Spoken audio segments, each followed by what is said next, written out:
there. Hello. I am SF Rogers, and we're so glad you're here on Authors Chaos.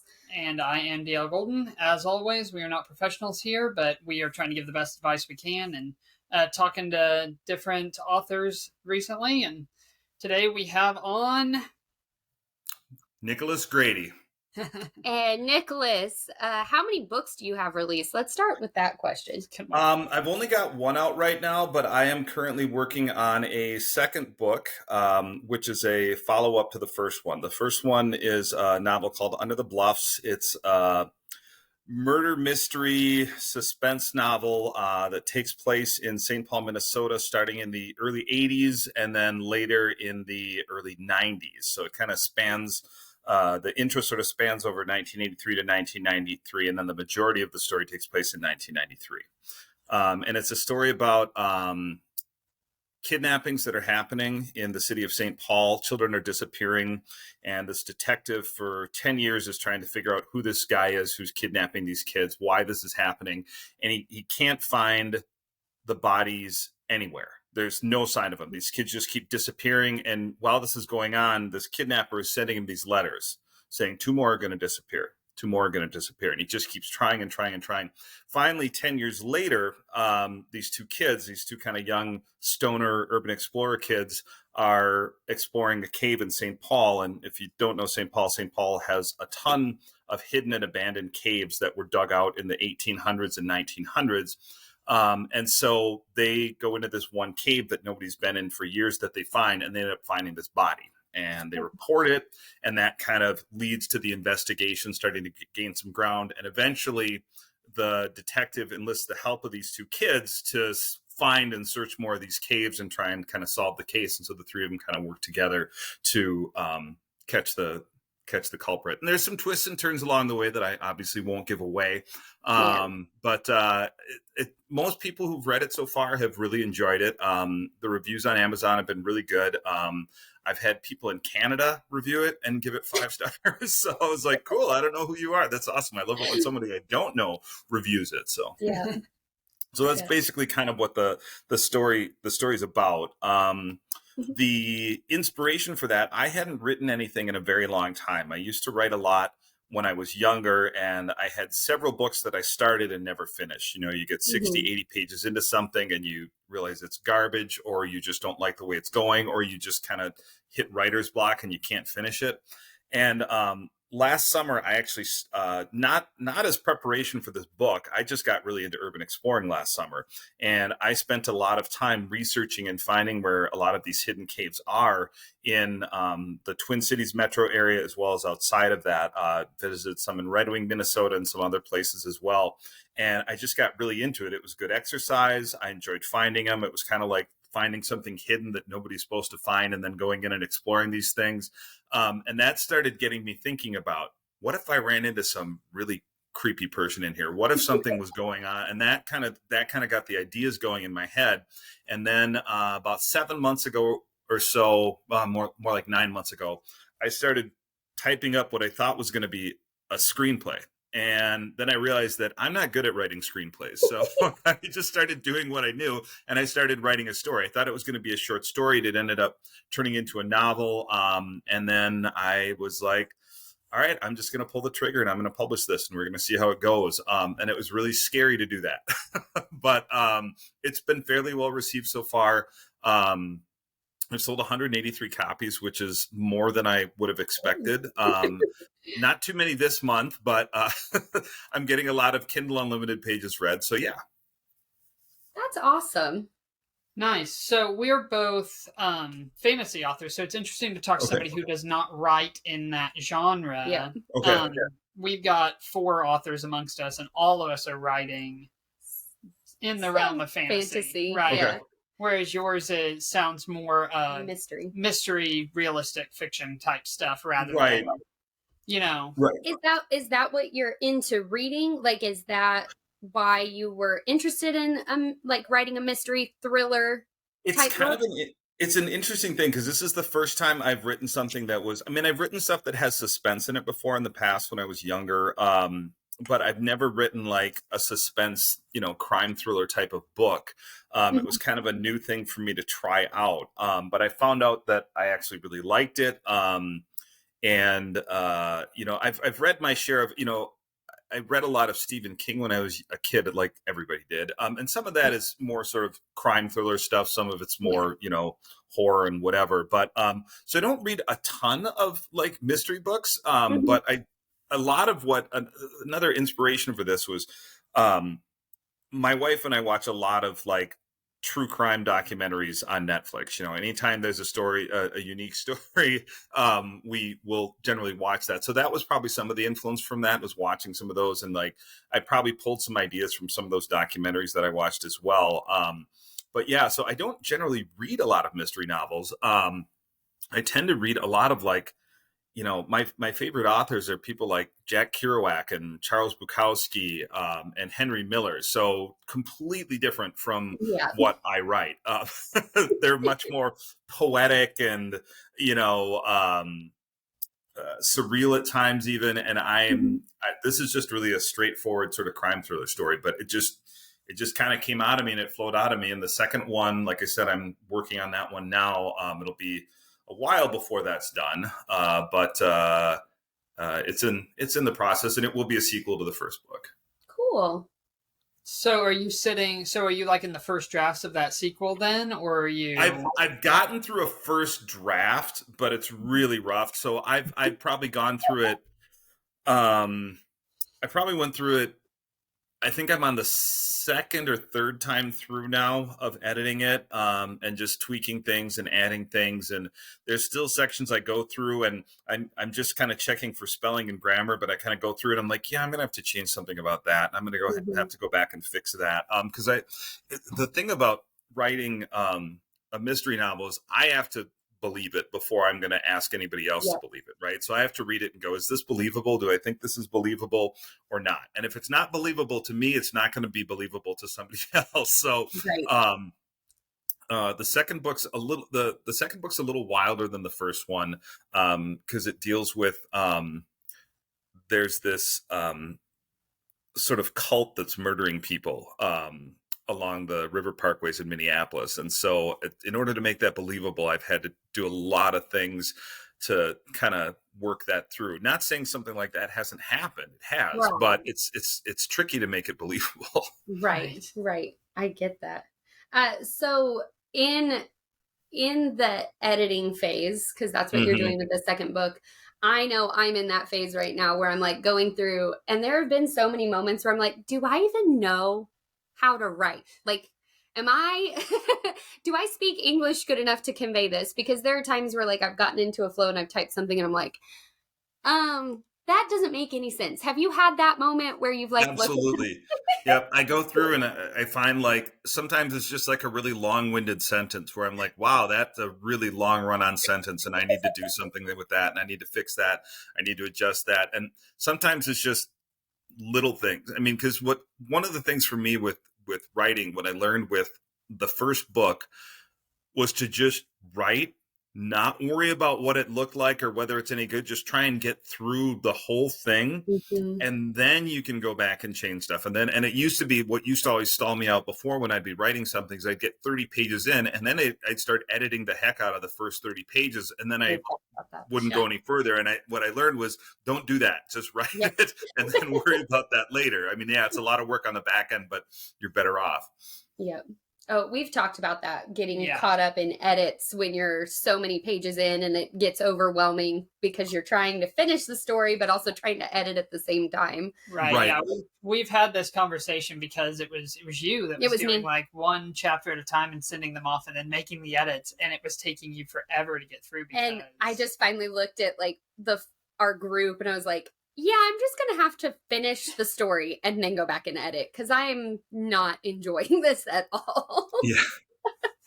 That makes sense. So how long has Under the Bluffs been out then? What was it was released on the digital version was released on April 13th of 2023. And then the paperback, I wasn't planning on doing a paperback. I just wanted to see what happened, but a lot of people that I knew were like, I want a paperback. I want a signed copy. Can you make a paperback? And I was like, yeah, I can actually do that. So I made the paperback, and actually the paperback has sold better than the digital version. I don't know why that is, but apparently more people like to have a physical book in their hands. And that's how I am too.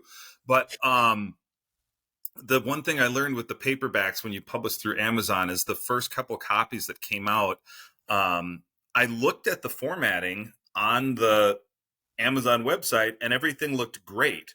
And I was like, oh yeah, that looks cool. I'm going to go ahead and publish that. And and probably only my friends will buy it. So whatever. And my first friend gets it and she shows it to me, and there's like over an inch on either side of the page. And I'm like, what is this? I'm like, this is not how it looked on the website. Like, what is this? So then I had to go back and fix that really quickly. And the nice thing about Amazon is you can always re-upload a manuscript and republish it, and it changes it. So the next version comes out right away if it's just a little tweak like that.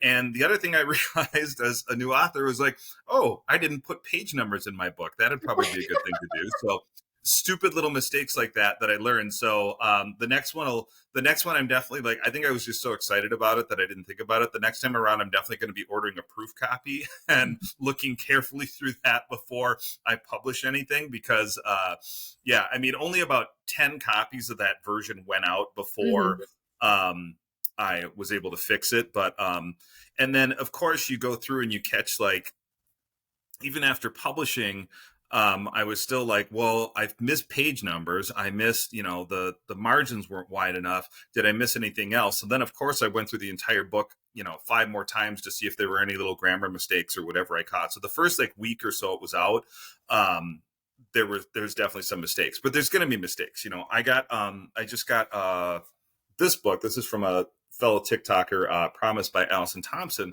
and I've been reading through it, and she's got a few mistakes in there, whatever. It's going to happen. Like, no matter what, like even a book that's like been out for 20 years, you'll probably find something that somebody didn't catch. So you just have to realize that and be okay with that, and realize it's probably not going to be 100% perfect.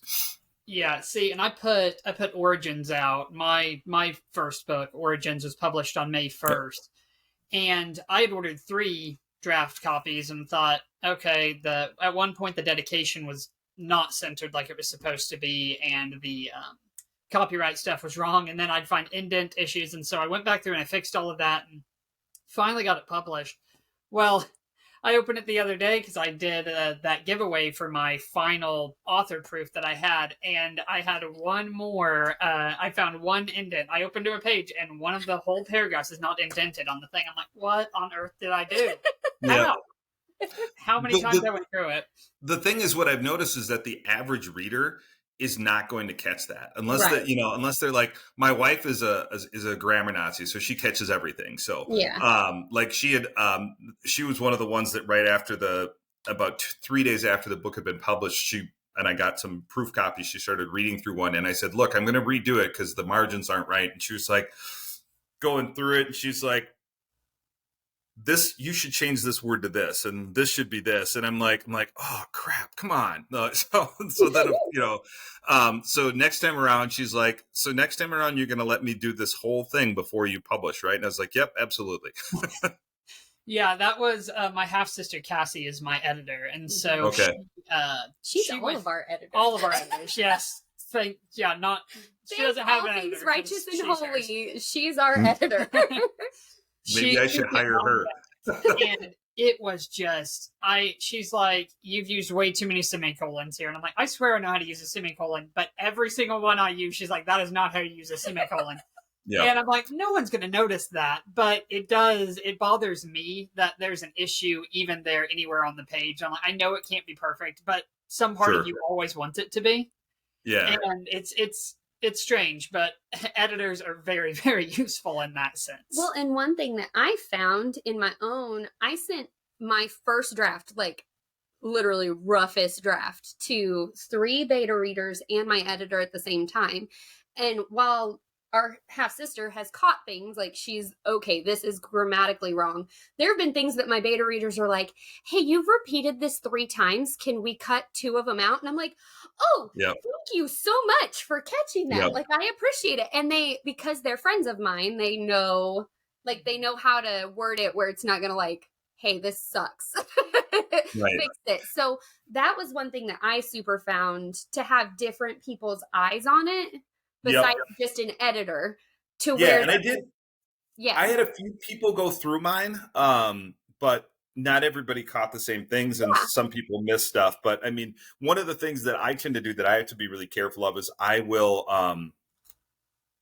I'll use the same word too many times in a paragraph or even in a chapter or whatever, and I'll repeat myself a lot, and I'll use that same word, you know, Jim hoped that all would be well, but he wasn't sure. He hoped that he'd find such and such by this time and could only hope that blah, blah, blah. And I looked through it later and I'm like, oh, Nick, what are you doing? That's so yeah, we all do that. I mean, that's the way we speak a lot of the time. So when we're writing, we have to catch ourselves and be like, oh, okay, I need to change some of the wording up here so that it's not so repetitive and stuff like that. So yeah. One of my readers pointed out that I start a lot of sentences, like dialogue sentences, with "oh," and I didn't realize it until she said something, and then went back through like one chapter and was like, yeah, I probably could cut a lot of that out. Like, that's not good. See, I have a major problem using the word which when I'm writing a sentence. It'll be, there was a tall tree in the front yard which housed a swing. And I use that which all the time, and Grammarly does not like it. It hates it. And I'm like, it tends to be the way I speak, and it comes out wrong. You guys froze for a second there. Hopefully we didn't get disconnected. Oh, can you hear us? Can you still hear us? No, he froze up on us. Oh. Bear with us, guys. There you go. Okay. All right, you're back in. Okay. Well, you guys froze on me for a second there. Yeah, I was going to say, I had to, one of the things I had to do was in my book, Under the Bluffs, there's a lot of scenes in the book where they're exploring these caves, trying to find bodies. And I was using the word tunnel too much. And I was like, then they went down this tunnel and they found this, and then they went down this tunnel. And so I had to start using like tunnel, passage, entryway, like finding different words to use so that it wasn't so repetitive, which was tricky to do. Because I'm like, well, that's what it is. It's a tunnel. It's a passage. What else are we supposed to say? So, definitely consulting my thesaurus on that one. Right. For sure. It always tends to be dialogue tags for me. It's always said or shouted and I'm like, okay, it can't always be, that dialogue tag cannot always be the same. It sounds so repetitive. I had to find a website which gives me a list of dialogue tags that I can swap into places. I'm like, I can't. That's something I have to work on too. Yeah. I do sighed a lot. Oh, yeah. She sighed, he sighed. And it's like, okay, that's good. Like, that's a good descriptive word, but like, they can't sigh all of the time. Right. They're going to hyperventilate. Yeah. Oh, goodness. So how long have you been writing? That's one thing that Daniel and I talk about a lot, is how long we've kind of written, maybe not been published, but like been writing stories. Honestly, like the first short story I ever wrote, was in the 4th grade. I wrote this, like, it was on like lined paper, and it was just the front and back side, and it was about a werewolf. And it was about these kids at school that found out one of their friends was a werewolf, and then they had to kill him with a silver bullet or something like that. Like, that was like when I was in like the 4th grade. Sorry, this cat here is every time I'm on the computer, somebody has to have some attention. So there's Migo. Colby Jack. Right. But every time, like during COVID when I was teaching, I couldn't get the cats and dog away from me. So 4th grade was probably when I started. And then in 5th grade, I like won a writing contest at my school, writing some short story that was probably about 3.5 pages long. And that actually was a mystery because we were told to write a mystery. So that was probably the first mystery I ever wrote. And then from there, I started in high school. I wrote a lot of different things. I wrote a couple of short plays. I wrote that were actually produced through my high school. And I wrote like a lot of like short stories that were, 20, 30 pages in length. A lot of them were like sci-fi stuff or like horror-based stuff. And then from there, I started journaling a lot. I just spent a lot of time journaling almost every single day. And then when I went to China, I did a lot of journaling, and my goal at that time was to write a book about my experiences in China when I got back. And I never got further than about 80 pages into that. It just never happened. So maybe someday, who knows? And then I got really busy with teaching for a while, and I didn't write for quite a few years. So this is kind of the first time that I've gotten back into it in probably 5 or 6 years. But it's feeling pretty good, to have something out there published, even if it's self-published. I mean, it's a lot harder work, as you guys probably know, as an indie author. Doing all of your own promotional stuff can be exhausting. All the, TikTok seems to be a really good platform for that. I seem to be getting more attention from that than anything else. I've definitely noticed that my Kindle Unlimited pages have increased a lot since I started using TikTok. But I've done some Facebook ads and a couple other things. But so that, that's the hard part about being an indie author, is you're doing everything yourself, and it can be a lot of work. So luckily I don't have to work like you guys probably until like the middle of August. So. Right. Well, I'm out until August as well, and I've been cranking out stuff left and right, trying to get marketing out for Origins. It's just, we indie authors are not marketing gurus. Generally speaking, we can write, but once you figure out how to get it out to people, that is difficult. Yeah. I paid for a few ads on like Amazon and stuff, but I don't feel like those Amazon ads did a whole lot for promoting. Yeah, I did the same thing with Facebook. Mm-hmm. And I think I sold a copy or two, and I reached like 300 people or so. But I'm like, I probably spent like, I don't know, total of around $100, and I probably sold like 5-6 copies of the book. And I was like, well, that's not worth it. I mean, if I'm going to spend this kind of money and I'm only going to get this much returned, it's not worth it. I mean, we're not in it for the money. We know that. We're not get rich off this or anything like that. But it's nice to have a little income come in. Right. So did you have someone do your cover art for your book? Did you design that yourself, or how'd that go? I designed it myself. What I wanted to do was use a photo that I had actually taken while exploring caves. I have hundreds of them, but every time I tried to upload one of those into Amazon, it did not like it and would not use it, or it wasn't the right format or whatever, and I could not get it to work. So what I eventually did was it said choose from existing photos, and so I typed in caves, and this photo came up of this cave right here. And then as you open up the book, hold on a second here, I'm kind of trying to flip it open for you here. It's like the full photo of this cave here. And I was like, okay, that works. I can use that. Like, I'm going to do that. And then I obviously did the lettering and stuff myself. So I kind of let Amazon help me a little bit with that. But the next time around, I might try something different. But it was, like I said, I was just trying to get it out there to see what would happen. Because I'd already had it finished and been sitting on it for a while. And a buddy of mine was like, dude, just self-publish through Amazon. My brother did it with like 3 different children's books, and he's got like good reviews, and he's made some money. And I was like, okay, I'm just going to do it. So there it is. We've all 4 used the same cover author and artist. Yes. Cover artist. That's the word I meant. And I will say that having a cover artist was one of the things where someone came to my house and saw DL's book sitting on a end table, and she was like, okay, there's a dinosaur on the front of that. What is that? And I was like, do you want to borrow it? Go borrow it. Like, take it with you. But the cover art for yours, I'd seen you share it on TikTok and stuff, and just the cave itself was like, I wonder what that's about. So cover art to me is very important. Like, we're facing my bookshelf, and I can see a lot of these covers. I picked the book up because the cover caught my attention. So it's. Well, that's good to know that it got my attention, so I was hoping it would get other people's attention. The only negative comment, there was one person who commented on TikTok, and they were like, I thought it was an egg on some sort of weird grill. And I was like, It is not. and I replied, I was like, no, it's a cave. It's a cave.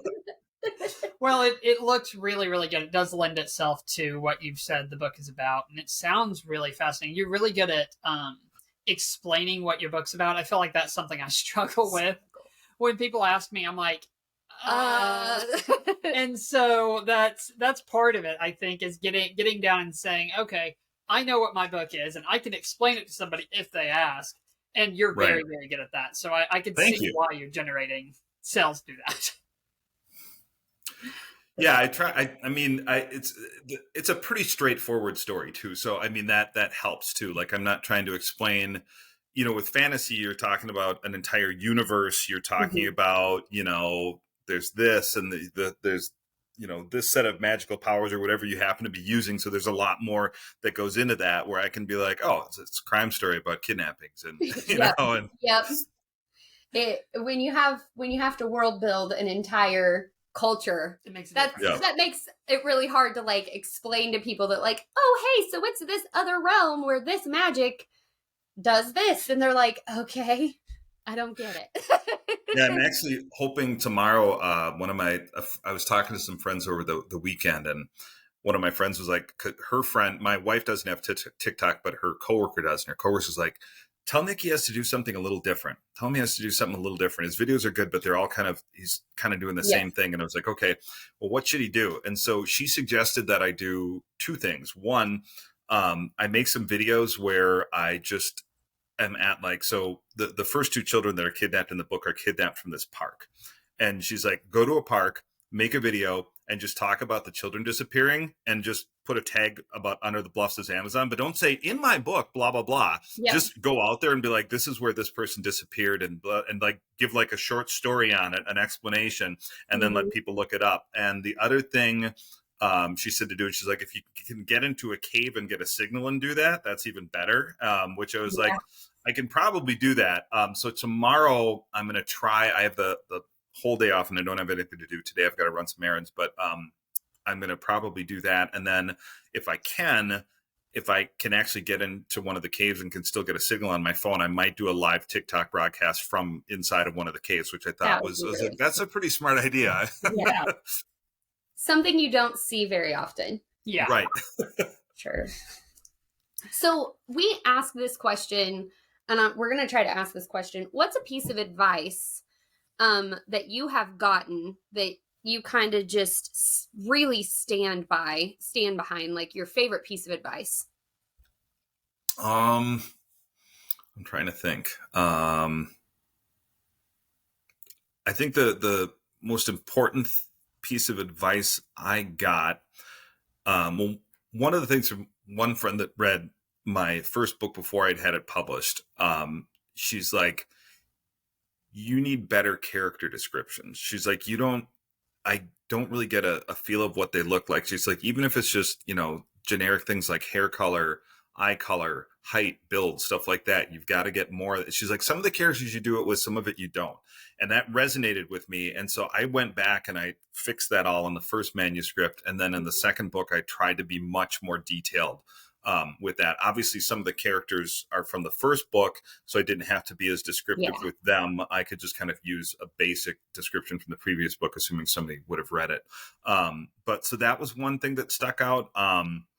Another thing that a friend of mine, an English teacher who had started reading my manuscript, who I work with for the high school, I was telling him, I was like, look, it's a really rough draft, you know, and I had him start to read it. And he's like, that's fine. And he's like, and I was like, oh man, I went through it today and I edited it. And then I went back the next day and I caught 10 things I hadn't caught before. And I saw something I didn't like and he fixed it. And he's like, you're never going to be 100% satisfied with what you've written. Just realize that you could look at this book 5 years from now and still want to edit it and republish it. He's like, you just have to get to a point where you're like, okay, this is good enough. I'm okay with this. And then publish it. So I thought that was really good advice. Because he's like, otherwise you're just going to be editing it for the next 10 years. He's like, and you'll never publish it. Yep. Yeah. Yep. Absolutely. We're coming up on the end here, so where can people find you, Nick? I am Nick Grady author on TikTok. I also have a YouTube and Instagram. YouTube is rider_caver. That's mostly about cave exploration as well as motorcycle rides that I do with a motorcycle group that I run. So there's kind of two different playlists there. People who read the book would be more interested in the cave exploration because you'll actually see the caves that inspired the books. And then let's see, YouTube. And then there is an Under the Bluffs Facebook page as well. Okay. So yeah, TikTok, Instagram, YouTube, Facebook. And then obviously the book is available on Amazon. Okay. And we will link all of that in all of our descriptions so that they can find you and get to your book. So I am SF Rogers. And I am DL Golden. And we are super, super glad that you joined us today. I'm so glad that you guys had me too. It was awesome. This is my first real interview here. So good. Great, We're glad we had you on. Guys, if you would like and subscribe, and if you have any recommendations or questions for us, leave a comment. I'm sure Nick will be tagged in this video too, so he can answer any questions you may have about his book. Thank you guys so much. Bye.